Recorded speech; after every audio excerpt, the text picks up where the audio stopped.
Chapter 3. Minister who challenged, feared the debate. There was a minister who tried to persuade my mother and my siblings to go back to their church. He is Brother Julie Dela Cruz, more popularly known then as Brad Julie here in Davao City. In English, even in shortened or contracted form, bro is still pronounced bro or brother, no such word broad, brod, and brad, brad, means small nail. I think only the Filipinos are pronouncing brother as Brad. So let me use the Filipino spelling, Brad.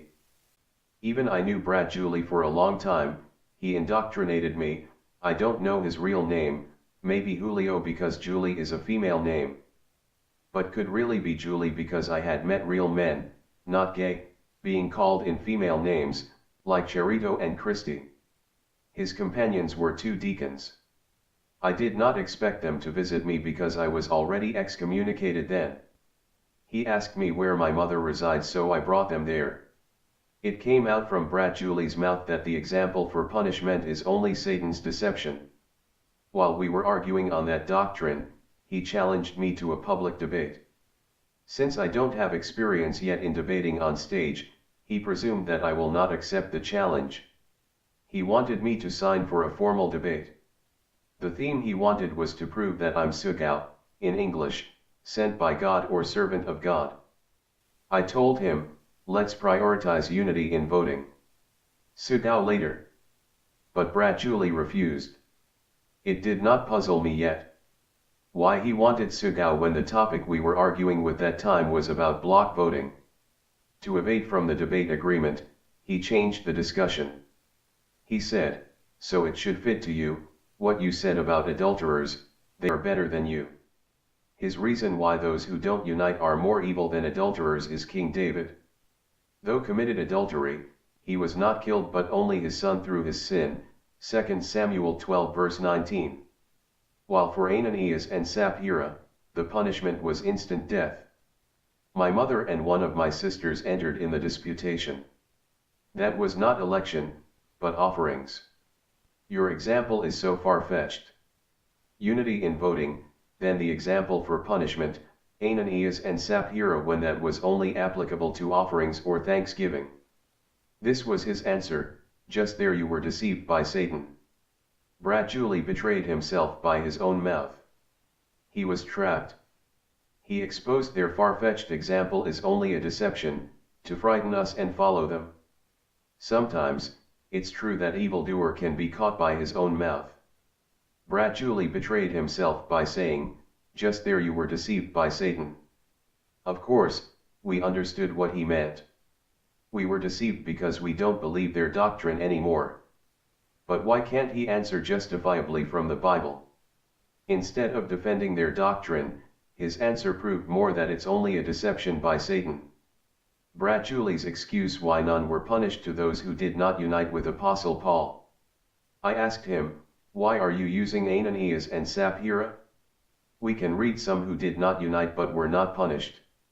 As proof, I read Philippians 4 verse 15. I prefer the Tagalog version translated to English because we use Tagalog Bible in our disputation. And you Philippians, you knew, that in the beginning of the gospel, when I departed from Macedonia, any other church, none united with me in giving and receiving except you only. Because it's clear that only the Philippians united with Apostle Paul, I asked him if there were brethren punished from Corinthians, Thessalonians and Colossians. According to him, the unity done by the Philippians was different. That was not a commandment to be implemented to all. That was giving and receiving Paul as a visitor. He even gave an example why those who did not unite with Paul were not punished. He asked me, like you, me, I'm here now. Your brothers and sisters, are they here? I answered, they are here. He asked again, all of you are here? I replied, others are not. Oh, that's what Paul meant. Will they be punished? When I did not instruct you all to unite in receiving me. That mentioned by Paul is not the unity that should be implemented to all, but when Paul went as a visitor that he should be welcomed, his defense. I attempted to reason that the unity done when they sold their possessions was also offerings for other brethren. But he immediately interrupted. No. That's different. So that you will know, Brad, in Philippians, even here, to make you see the difference there, that's here in 17, he, Paul, said this, not that I desire a gift, that was a gift, Is Brad Julie's answer justifiable? Let's examine all his points. 1. How could be punished those who were not there when they united? His reason is so blurry, erroneous, illogical, and showing that he does not understand Philippians 4 verse 15. What? Please read again. And you Philippians, you knew, that in the beginning of the gospel, when I departed from Macedonia, any other church no one united with me in giving and receiving except you only.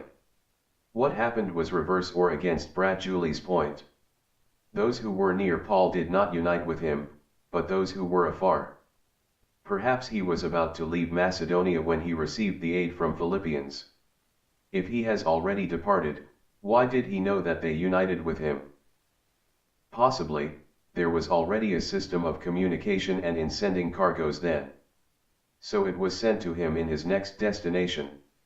2. The unity by the Philippians is different from Ananias and Sapphira. What is the difference there? Those who gave for Paul's needs have done unity lightly. But those who donated the sales of their possessions to the brethren, carried out unity heavily. If those who did not unite with Apostle Paul were not punished, those who did not unite in selling their possessions must not also be punished. That's a very heavy sacrifice. Because of defending that twisted doctrine, Brad Julie's brain has also been twisted. He does not know logic anymore. 3. The unity written in Philippians 4 verse 15 was not a general commandment. Brad Julie used a combination of Tagalog and English word pangeneral, meaning, to be implemented to all. That's why none was punished. Allegedly, that was voluntary. It's up to you if you will give or not. Or how much would you like to give? But if it's a general commandment, you must obey. Since Ananias and Sapphira are their basis for those who were punished, they are implying that you must give all your possessions, whether you like it or not. Is it true selling possessions was a general commandment then? Luke 18 verse 22. Now when Jesus heard these things, he said unto him, Yet lackest thou one thing, sell all that thou hast, and distribute unto the poor, and thou shalt have treasure in heaven, and come, follow me. It's clearly written. So I don't disagree that it was commanded by Christ. But I'm opposing that it was a general commandment. Where was the unity done when they sold their possessions? After Ananias and Sapphira were punished, this is written in Acts 5 verses 11 to 12. And great fear came upon all the church, and upon as many as heard these things. And by the hands of the apostles were many signs and wonders wrought among the people, and they were all with one accord in Solomon's porch. Where was Solomon's porch built? John 10 verses 22 to 23. And it was at Jerusalem the feast of the dedication, and it was winter. And Jesus walked in the temple in Solomon's porch. The unity of selling possessions was done in Jerusalem. It was in the time of the apostles that the church spread out. Of all the apostles, Paul has reached and traveled so many places. Can we read about this in his books, like Romans, Thessalonians, Colossians, etc.? None can be read. How can he prove that such unity was a general commandment when there is no biblical basis that it was done in all places where the church reached? That was done only in Jerusalem, then he already called it pangeneral. Proof that selling possessions was already abolished. Acts 15 verses 28 to 29. For it seemed good to the Holy Ghost, and to us, to lay upon you no greater burden than these necessary things. That ye abstain from meats offered to idols, and from blood, and from things strangled, and from fornication, from which if ye keep yourselves, ye shall do well. Fare ye well. Apostle James said this when they abolished the doctrine of circumcision. You might say that only circumcision was abolished. Selling possessions was not mentioned. Answer the questions acceptable to your conscience. If you are a female, consider yourself as a male, even just for a while. Which is greater burden, to be circumcised, or sell all your possessions and donate the sales to the poor? So that doctrine is really not in truth and not in righteousness. The first church has already removed heavy burdens, while now, they put again heavy burden upon you. They are contradicting the Bible. Brad Julie threw me his boomerang proof but hit him back. He instructed me to read Philippians 2 verses 1 to 3.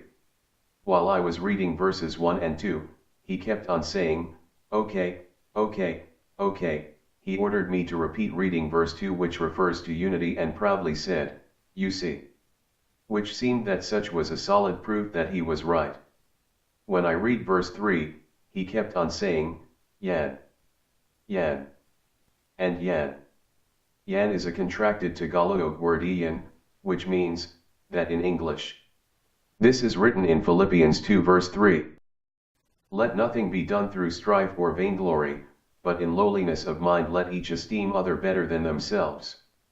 After reading, he proudly asked, seemingly that what I read was a glaring 100 points that he is right. Oh. What's in your mind now? What's in your mind now?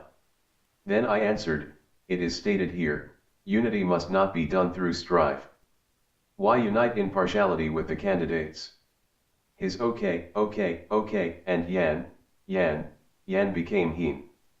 He was not able to finish what he wanted to say. Why he suddenly stopped? The boomerang that he threw me hit him back.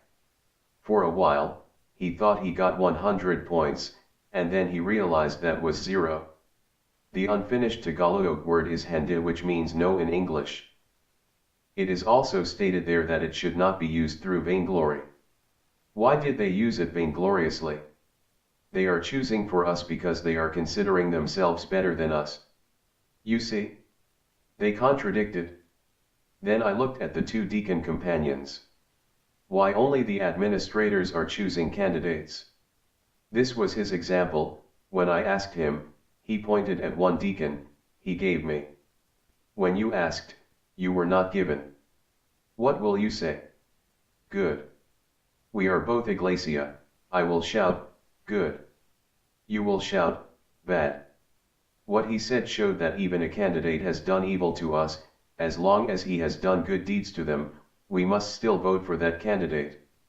Instead of giving justification to their system, his example has proven more that it's vainglorious.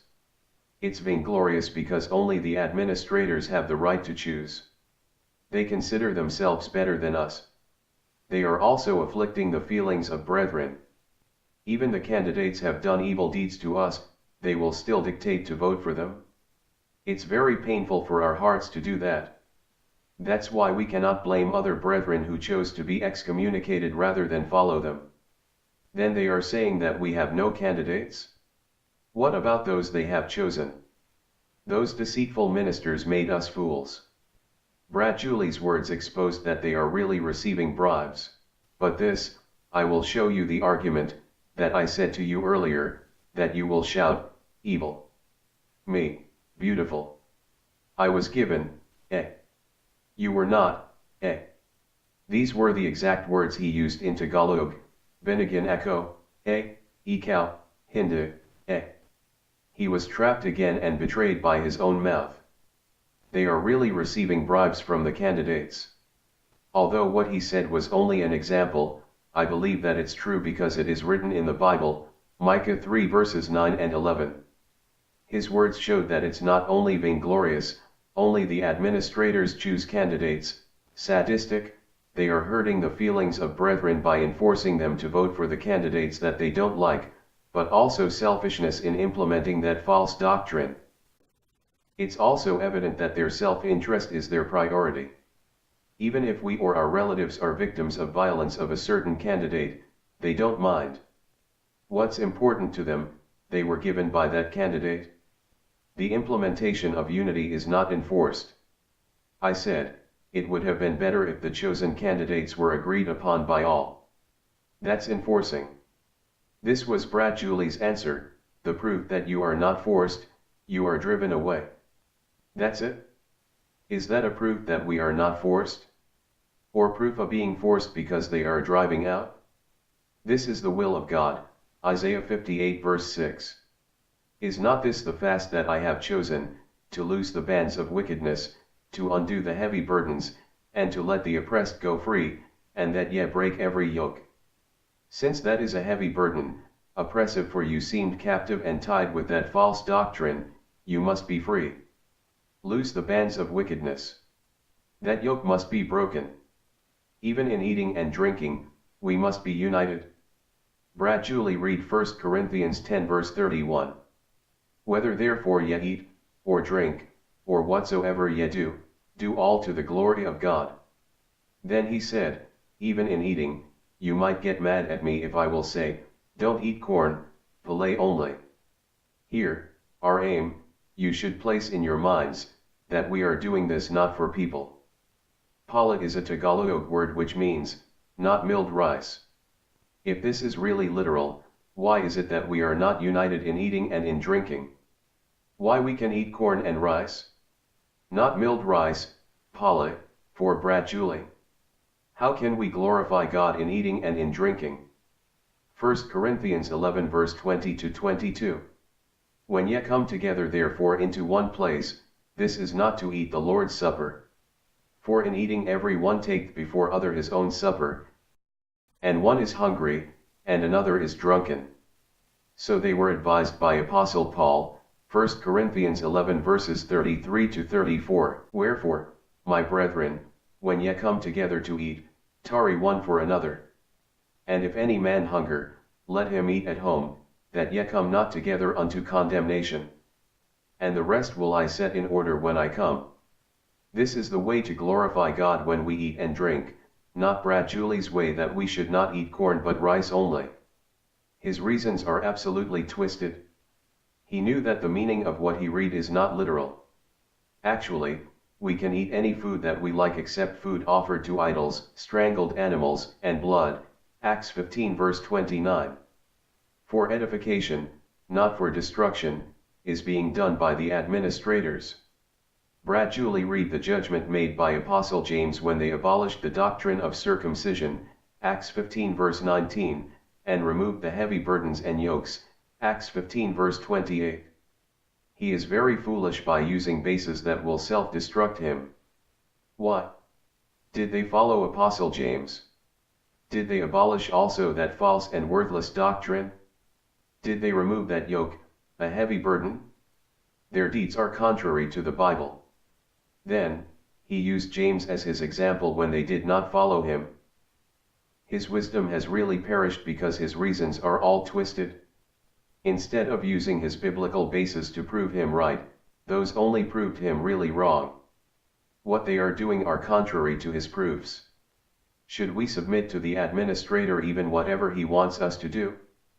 1 Peter 2 verses 13 to 14. Submit yourselves to every ordinance of man for the Lord's sake, whether it be to the king, as supreme, or unto governors, as unto them that are sent by him for the punishment of evildoers, and for the praise of them that do well. Even if only the kings and governors are mentioned, the administrators can also be included provided that his ordinance is for the Lord's sake. So I'm not against this. But does this mean that whatever he wants us to do, we must still follow? In Daniel 3 verse 13 to 28, Shadrach, Meshach, and Abednego disobeyed King Nebuchadnezzar's command to worship his golden image. So they were cast into the midst of a burning fiery furnace. But God saved them from the punishment. Therefore, even if God commanded us to submit ourselves to kings, governors, and administrators, if the ordinance is for other gods or images, we must not follow any more even if we have to be punished. Brad Julie denied that it is still God who sets up kings outside his people. I asked him, it isn't that God chose higher powers? He answered me a sarcastic question, he will write unto the ballot. I explained, we are just tools to write on the ballots, but it is God's will whoever he wants to win there, in the election. He sets up and removes kings written in Daniel 2 verse 21. That's to his people his answer. Today, his will do not prevail anymore. I asked again. These were his evasive answers. You mean to say, those outside are still his? Satan also has kings. Do you have no belief that Satan has kings? Who ordered Christ's arrest? Is it not king? You mean, that king was placed by God to captivate Christ. That was also the will of God because, this. Look, is it not that Nebuchadnezzar was an evil king? There is written that he is also a servant of God. I asked. He did not answer any more and changed the topic. When I tried to bring it back to that subject, he said anything just to evade from answering yes. To stop me from bringing back to that topic, he told me to stop talking and he did not listen anymore when I asked him again about that. Maybe, he already knew my next questions if he answered yes. My next questions will expose it's not really true that we are uniting with God when we vote, but only to the false gods, the administrators who chose candidates. So tried his best to evade. He was afraid that if his companion will hear, they might also believe it is a false doctrine. Proves that God sets up and removes higher powers even outside. Jeremiah 25 verse 9. Behold, I will send and take all the families of the north, saith the Lord, and Nebuchadrezzar the king of Babylon, my servant. We knew that Babylon is not God's people, but we can read that King Nebuchadnezzar was sent and also a servant of God, even he was an evil king. He was placed and was also removed from power by God. Jeremiah 25 verses 11 to 12. And this whole land shall be a desolation, and an astonishment, and these nations shall serve the king of Babylon 70 years. And it shall come to pass, when 70 years are accomplished, that I will punish the king of Babylon, and that nation, saith the Lord, for their iniquity. The ministers are teaching us that we, the Iglesia Ni Cristo, are the people of God. This means that those who are in other religions are outside or not God's people. Let's go back to Brad Julie's statement. You mean to say, those outside are still his? If it is not God that sets up kings outside, why should we unite in voting for them? It showed that their doctrine is really a deception of Satan. We are not uniting with God when we vote because those that we are voting are outsiders. Even in whatever angle we look, that God sets up kings even outside and vice versa, their doctrine is still wrong. Since Pilate ordered Christ's arrest, is it not God who placed him to power? John 19 verses 10 to 12. Then saith Pilate unto him, Speakest thou not unto me? Knowest thou not that I have power to crucify thee, and have power to release thee?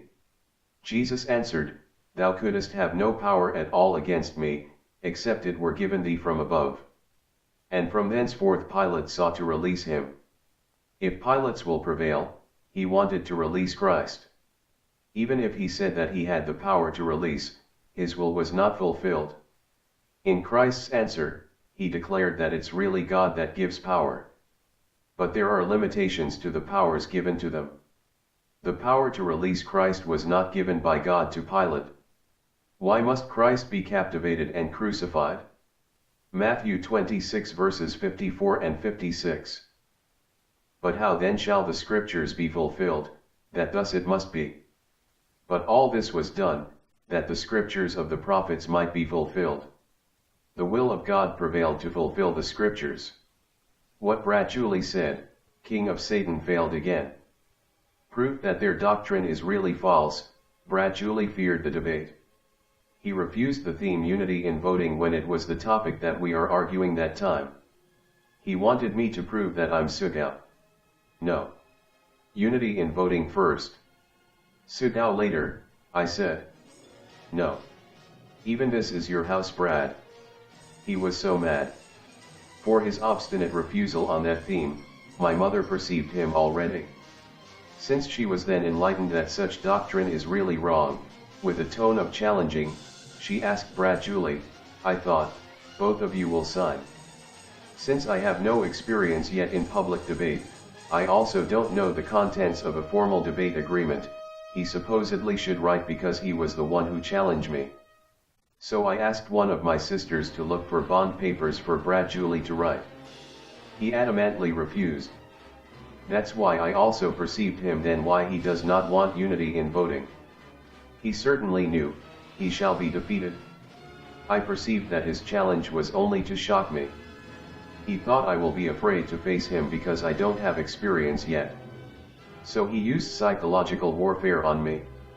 When it did not shock me, he was frightened.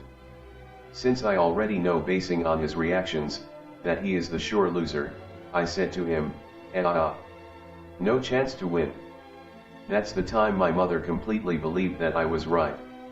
Unity in voting is really a false doctrine. So she said, it's really wrong. To prove also to others who were there, my brother, sisters, and Brad Julie's companions, that their doctrine is really wrong, I told them, that's a lie. Look, he does not want to fight. In a debate, I mean. But he really refused. Satan went down and entered into Brad Julie. He already wanted a different kind of dispute, fist fight. When they were about to leave with the second deacon, the first was already ahead of them waiting outside. Brad Julie pulled me. Let's go outside, Brad, he challenged, trembling with anger. When they were newly arrived at my mother's house, he boastfully said to us, that he can answer all questions and he could even make Satan go down. What he said was fulfilled. Satan really went down and entered into him. Is that an example of Christ's minister? If unable to fight in a debate will recourse to a fist fight? What kind of minister is that? He should have been a boxer because he is fond of challenging fist fight. Since Christ will disown that kind of liar minister, he will be owned by Satan, the father of liars. His expression was always Satan, I could make Satan go down, that's where Satan deceived you, and king of Satan. So he was really able to get Satan down, but entered into him. One of the deacons was better than him because he pacified Brad Julie. But he, a minister, should be calm, the first to make trouble.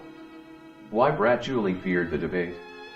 He was afraid that the audience might also be enlightened that their doctrine is only a deception of Satan. In formal debate, I will have my time, 10 minutes per stand, to lay down all my proofs without interruptions. Unlike in my mother's house, he did his best to block, interrupt, and complicate what I will say to stop me from talking. He intentionally did it because his two deacon companions might also doubt their doctrine, if I was only given the chance to prove my points. But I'm sure, that it was marked in their minds, why Brad Julie refused to debate against me, when he was the one who challenged. The brethren believe that no minister of the church retreats in a debate. The two deacons will never forget that disputation. Maybe until now, they are still wondering, why Brad Julie retreated. If I agreed to the theme of the debate that he wanted about the Sudao, he would have been more embarrassed. You will know why after reading the chapter, Doctrine Lasts Sudao, Humiliating and Self-Insulting.